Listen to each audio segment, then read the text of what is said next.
नमस्कार, बहुत स्वागत है आप सभी का। आप देख रहे हैं देवभूमि और मैं हूं आपके साथ प्रगति ठाकुर। स्क्रीन पर दिख रहे सोशल मीडिया हैंडल के जरिए आप मेरे साथ वहां पर भी जुड़ सकते हैं और खबरों से रूबरू हो सकते हैं। चलिए अब अपने बुलेटिन की शुरुआत कर लेते हैं इस बड़ी खबर के साथ, जहां प्रधानमंत्री नरेंद्र मोदी एक बार फिर उत्तराखंड दौरे पर आ सकते हैं। ये बड़ी जानकारी निकलकर सामने आ रही है। सूत्रों के मुताबिक इस महीने के अंत या जून के पहले सप्ताह में प्रधानमंत्री के टिहरी पहुंचने की संभावनाएं हैं। बताया यह जा रहा है कि पीएम टिहरी बांध की 1000 मेगावाट क्षमता वाली पंप स्टोरेज प्लांट यानी कि पीएसपी परियोजना का लोकार्पण कर सकते हैं। प्रधानमंत्री के संभावित दौरे को देखते हुए प्रशासनिक और सुरक्षा तैयारियां तेज कर दी गई हैं। साथ ही टिहरी में एक बड़ी जनसभा के आयोजन की भी तैयारी चल रही है, जहां प्रधानमंत्री जनता को संबोधित कर सकते हैं। हालांकि अभी आधिकारिक कार्यक्रम जारी होना बाकी है, लेकिन ये जानकारी इस वक्त सामने आ रही है कि प्रधानमंत्री मोदी उत्तराखंड दौरे पर आ सकते हैं। और वहीं उत्तराखंड के मुख्यमंत्री पुष्कर सिंह धामी ने पशुपालकों, दुग्ध उत्पादकों और मछली पालकों के साथ संवाद कर उनकी आय बढ़ाने के लिए सरकार की प्रतिबद्धता दोहराई है। कार्यक्रम के दौरान मुख्यमंत्री ने यह कहा है कि राज्य सरकार पशुपालन और मत्स्य पालन को रोजगार और स्वरोजगार से जोड़ते हुए ग्रामीण अर्थव्यवस्था को मजबूत करने की दिशा में लगातार काम कर रही है। इस मौके पर मुख्यमंत्री ने विभिन्न विभागों द्वारा लगाई गई प्रदर्शनियों का निरीक्षण किया है और विकास योजनाओं की जानकारी भी ली है। साथ ही उन्होंने कई वाहनों को हरी झंडी दिखाकर रवाना भी किया है। कार्यक्रम में बड़ी संख्या में पशुपालक और संबंधित विभागों के अधिकारी भी मौजूद रहे।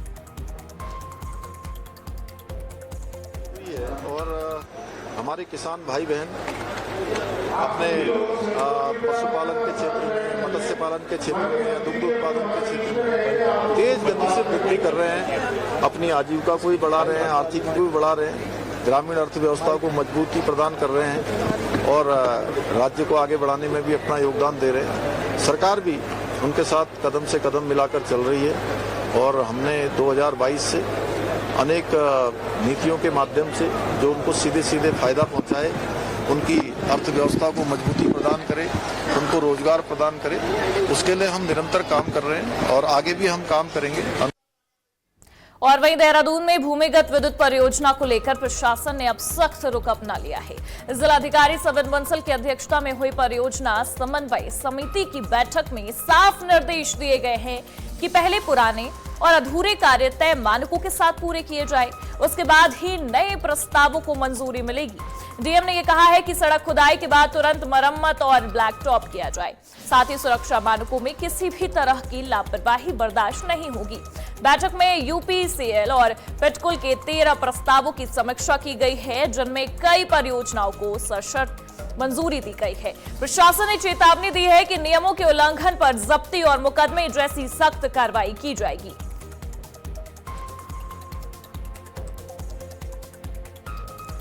उत्तराखंड शासन ने जनगणना 2027 के सफल संचालन को लेकर दिशा निर्देश जारी किए हैं। सरकार ने नागरिकों से अपील की है कि वे जनगणना के दौरान सही और स्पष्ट जानकारी उपलब्ध कराएं। जारी निर्देशों में यह कहा गया है कि जनगणना के आंकड़े भविष्य की योजनाओं और नीति निर्माण में महत्वपूर्ण भूमिका निभाएंगे। साथ ही परिसीमन और आरक्षण प्रक्रिया में भी इनका उपयोग किया जाएगा। प्रशासन ने स्पष्ट किया है कि जनगणना अधिकारियों को निर्धारित क्षेत्रों में आवश्यक जानकारी लेने का अधिकार होगा। हरिद्वार जिला जेल अब सुरक्षा के लिहाज से और ज्यादा हाईटेक और सख्त होने जा रही है। बता दें, जेल परिसर में नई हाई सिक्योरिटी बैरक बनकर तैयार हो गई है, जिसे खास तौर पर हार्डकोर क्रिमिनल और नामचीन गैंगस्टरों के लिए बनाया गया है। इस बैरक में 50 कैदियों को रखने की क्षमता होगी और इन्हें बाकी कैदियों से पूरी तरह से अलग रखा जाएगा, ताकि जेल के भीतर गुटबाजी और आपराधिक गतिविधियों पर रोक लगाई जा सके। बाहर से सामान्य दिखने वाली ये बैरक आधुनिक सुरक्षा उपकरणों से लैस होगी। जेल प्रशासन के मुताबिक जल्द ही इस हाई सिक्योरिटी बैरक को शुरू कर दिया जाएगा। गौरतलब है कि 888 क्षमता वाली हरिद्वार जेल में फिलहाल करीब 950 कैदी बंद है। देखिए, कई तरह के हार्डकोर क्रिमिनल होते हैं, उनको रखने के लिए जो है विशेष बैरकों की आवश्यकता होती है। तो उसी के दृष्टिगत जो है यहाँ जिला कारागार हरिद्वार में 50 बंदी क्षमता की हाई सिक्योरिटी बैरक बनाई गई है। पे चप्पे पे जो है सीसीटीवी की कवरेज रहेगी और इसके जो है सिक्योरिटी के जो मापदंड हैं वो जो है हमारी जो अन्य जेलें हैं उससे थोड़ा भिन्न रहेंगे। हमने कुछ जो है सिक्योरिटी इक्विपमेंट्स हैं उनका प्रपोजल जो है भेजा है उच्च अधिकारियों को और वहाँ से प्रपोजल स्वीकृत होते ही जो इक्विपमेंट्स हैं यहाँ इंस्टॉल हो जाएंगे। उसके बाद ये जेल का जो है स्टार्ट कर देंगे। और चलिए अब रुख करेंगे बागेश्वर का, जहां निजी पैथोलॉजी और डायग्नोस्टिक सेंटरों पर प्रशासन ने बड़ी कार्रवाई की है। बता दें, जिलाधिकारी आकांक्षा कोंडे और स्वास्थ्य विभाग के निर्देश पर गरुड़ और बैजनाथ क्षेत्र में संयुक्त टीम ने औचक छापेमारी की, जहां कई केंद्रों में गंभीर अनियमितताएं सामने आई हैं। जांच के दौरान बिना अधिकृत पैथोलॉजिस्ट के रिपोर्ट जारी करने, फायर सेफ्टी नियमों की अनदेखी और क्लिनिक के अधूरे नवीनीकरण जैसी खामियां भी मिली हैं। प्रशासन ने अलग अलग केंद्रों पर लाखों रुपए के जुर्माने लगाए हैं। अधिकारियों ने साफ चेतावनी दी है कि जन स्वास्थ्य के साथ लापरवाही करने वालों के खिलाफ आगे भी सख्त कार्रवाई ऐसे ही जारी रहेगी। एसीएमओ और स्वास्थ्य विभाग की टीम के साथ संयुक्त निरीक्षण किया। निरीक्षण के दौरान कई लैबों में कई मानकों का अनुपालन नहीं हो रहा था, जैसे डस्टबिन प्रॉपर मेंटेन नहीं थे, कहीं पे फायर एक्सटिंग्विशर एक्सपायर था और मैक्सिमम लैबों में ये भी देखा गया कि जो रिपोर्ट है वो उसमें डॉक्टर के माध्यम से वो वेरीफाई नहीं हो रही है या डॉक्टर रेगुलर नहीं आ रहे हैं, पैथोलॉजिस्ट जो होते हैं लैबों में वो रेगुलर नहीं आ रहे हैं। इससे पहले भी मैंने एक औचक निरीक्षण लैबों का किया था, उस समय तो इनको चेतावनी निर्गत की थी और आज पुनः मानकों का अनुपालन नहीं किया पाया गया, तो आज इन पे एसीएमओ साहब के माध्यम से कड़े जुर्माने लगाए गए हैं और इनको चेतावनी पुनः निर्गत की है कि आगे से मानकों का अनुपालन किया जाए, अन्यथा लैबों को सीज किया जाएगा। ठीक है। और वहीं देवभूमि उत्तराखंड को नशा मुक्त बनाने के लिए देहरादून जिला प्रशासन ने अब बड़ा अभियान शुरू कर दिया है। जिलाधिकारी के निर्देश पर आयोजित नारकोटिक्स कोऑर्डिनेशन समिति की बैठक में ड्रग सप्लाई चेन तोड़ने से लेकर जन जागरूकता तक कई अहम फैसले लिए गए हैं। अपर जिलाधिकारी के मिश्रा ने सभी एजेंसियों को एकजुट होकर सख्त कार्रवाई के निर्देश दिए हैं।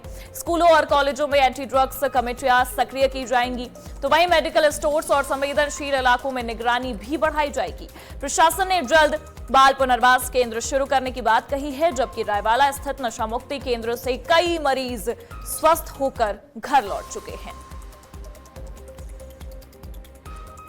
नैनीताल में नवाजिश खलीक ने अचानक बिना पूर्व सूचना के कई सरकारी कार्यालयों का औचक निरीक्षण किया। उन्होंने बीडी पांडे अस्पताल, जल संस्थान और विद्युत विभाग कार्यालयों में पहुंचकर व्यवस्थाओं का जायजा लिया है। अस्पताल निरीक्षण के दौरान एसडीएम ने मरीजों और तीमारदारों से बातचीत कर सुविधाओं की जानकारी ली है, अभिलेखों की जांच की है। उन्होंने साफ सफाई दुरुस्त रखने और मरीजों को बेहतर सुविधाएं देने के निर्देश भी दिए हैं। इसके बाद जल संस्थान कार्यालय में पेयजल आपूर्ति की समीक्षा करते हुए गर्मियों में निर्बाध पानी उपलब्ध कराने और लीकेज की तत्काल मरम्मत के निर्देश दिए गए हैं। पांडे चिकित्सालय, विद्युत विभाग तथा जल संस्थान विभाग के ऑफिसेस का निरीक्षण किया गया है। तो अगर हम चिकित्सालय की बात करें तो चिकित्सालय में जो व्यवस्थाएं हमारे द्वारा देखी गई हैं वो ये देखी गई हैं कि बायोमेडिकल वेस्ट का निस्तारण किस प्रकार से किया जा रहा है, कितनी ओपीडी चल रही हैं, पेशेंट्स को दवाइयाँ बाहर से लिखकर तो नहीं दी जा रही हैं, इसके अलावा वहाँ पर कितने एडमिशन्स हैं और आज की अटेंडेंस वगैरह क्या रही है। और वहीं उत्तराखंड में चल रही चारधाम यात्रा में श्रद्धालुओं की भारी भीड़ उमड़ रही है। अब तक कुल 7,72,000 से अधिक श्रद्धालु चारों धाम में दर्शन कर चुके हैं। आंकड़ों के अनुसार केदारनाथ धाम में 3,45,000, बद्रीनाथ में 1,85,000, यमुनोत्री में 1,16,000 और गंगोत्री धाम में 1,15,000 श्रद्धालु पहुंचे हैं। यात्रा के दौरान स्वास्थ्य कारणों से अब तक 29 श्रद्धालुओं की मौत भी दर्ज की गई है। प्रशासन ने यात्रियों से स्वास्थ्य संबंधित सावधानी बरतने और निर्धारित दिशा निर्देशों का पालन करने की अपील की है। केदारनाथ धाम में उस वक्त हड़कंप मच गया है जब एक संदिग्ध युवक के पास से बंदूक जैसी वस्तु मिलने की खबर सामने आई है। बताया ये जा रहा है कि रायबरेली निवासी युवक दर्शन के लिए धाम पहुंचा था और एक टेंट संचालक को उसके सामान पर शक होने के बाद पुलिस और LIU को सूचना दी गई। पुलिस का यह दावा है कि सघन चेकिंग अभियान के दौरान युवक के पास से खिलौना, बंदूक और धारदार हथियार भी बरामद किए गए हैं, जबकि युवक मानसिक रूप से अस्वस्थ बताया जा रहा है।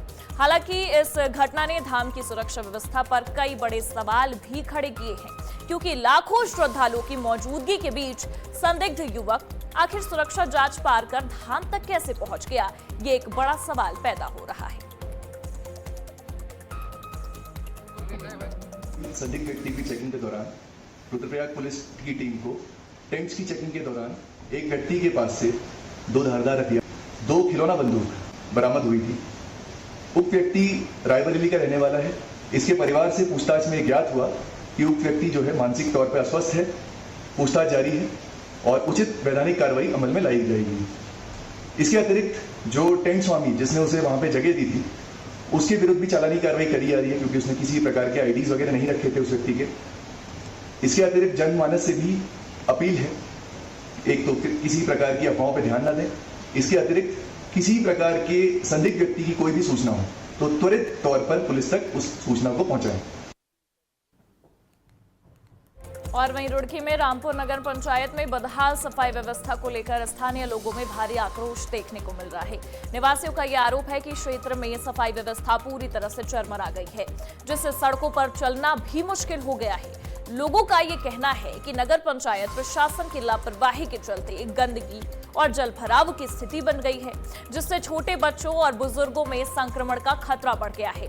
स्थानीय लोगों ने आरोप लगाया है कि बार बार शिकायत के बावजूद जिला प्रशासन और नगर पंचायत की ओर से कोई ठोस कार्रवाई नहीं की गई है। देहरादून के ISBT क्षेत्र में रफ्तार का कहर थमने का नाम नहीं ले रहा है। बीते 24 घंटे में दूसरा बड़ा सड़क हादसा सामने आया है, जिसमें एक डंपर और पिकअप की जोरदार टक्कर हो गई है। हादसे में पिकअप चालक सहित कुछ लोग घायल हुए हैं, जिन्हें तुरंत उपचार के लिए जिला अस्पताल भेजा गया। बताया ये जा रहा है कि पिछले एक दिन में डंपर से जुड़ा ये दूसरा बड़ा हादसा है, जिससे क्षेत्र में दहशत का माहौल है। लगातार हो रहे हादसों से भारी वाहनों की लापरवाही और ट्रैफिक व्यवस्था पर सवाल खड़े हो रहे हैं।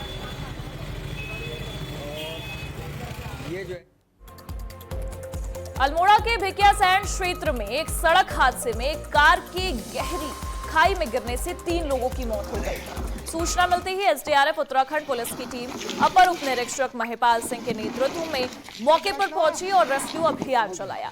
कार लगभग 200 मीटर गहरी खाई में मिली, जहां से 2 व्यक्तियों को पहले और तीसरे को बाद में बाहर निकाला गया। सभी को स्वास्थ्य टीम ने मृत घोषित कर दिया है। बता दें, मृतकों की पहचान भुवन राम, कैलाश चंद्र और आनंद राम के रूप में हुई है, जो जागर कार्यक्रम से लौट रहे थे। सभी शवों को रानीखेत मोर्चरी में भेज दिया गया है।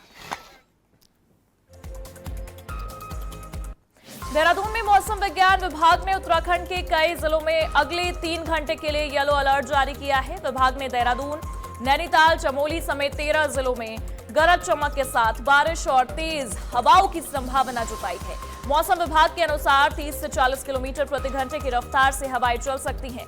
केदारनाथ, बद्रीनाथ, डोईवाला और रामनगर क्षेत्रों में विशेष सतर्कता बरतने की सलाह भी दी गई है। प्रशासन ने लोगों से खराब मौसम के दौरान सुरक्षित स्थानों पर रहने और अनावश्यक यात्रा से बचने की अपील की है। हरिद्वार में लगातार हो रही बारिश से मौसम सुहाना हो गया है और लोगों को भीषण गर्मी से राहत भी मिली है। हालांकि बारिश के चलते जनजीवन काफी प्रभावित होने लगा है। सुबह से आसमान में बादल छाए रहे और रुक रुक कर बारिश होती रही, जिससे कई इलाकों में जलभराव की स्थिति बन गई है। इससे आम लोगों को आवाजाही में दिक्कतों का सामना करना पड़ रहा है। शहरी और ग्रामीण क्षेत्रों में सड़कों पर पानी भरने से यातायात प्रभावित होने की आशंका है, जबकि ग्रामीण इलाकों में कच्चे रास्ते कीचड़ में बदल गए।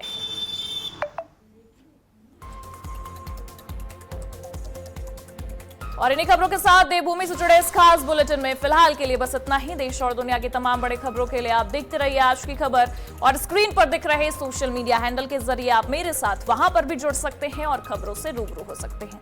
नमस्कार।